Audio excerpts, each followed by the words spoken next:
একদিন এক গ্রামে কৃষক গোপাল মাঠে কাজ করছিল। হঠাৎ আকাশ থেকে এক বিশাল পাখি নেমে এলো। পাখিটি ঝলমলে সাদা ডিম রেখে গেল। গোপাল বিস্মিত হলেও ডিমগুলোকে রক্ষা করার প্রতিজ্ঞা করল। সে বিশাল এক বাসা তৈরি করে ডিমগুলোর পাহারা দিল। সূর্য ওঠে, বৃষ্টি নামে, কিন্তু গোপাল নড়ল না। চারপাশে পাখিরা উড়ে এসে গান গাইত। গ্রামবাসী দূর থেকে দেখে হাসত, এ তো পাগলামি, কিন্তু গোপাল বিশ্বাস রাখল। অবশেষে সময় এল, ডিমগুলো ফেটে বের হল রঙিন পায়রা।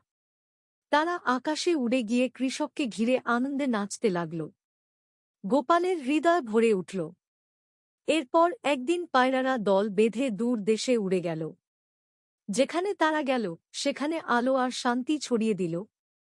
গোপাল গর্বে ভরে দেখল তার বিশ্বাস ও ধৈর্যের ফল। সে শুধু গ্রাম নয়, পুরো পৃথিবীর জন্য আশীর্বাদ হয়ে উঠেছে।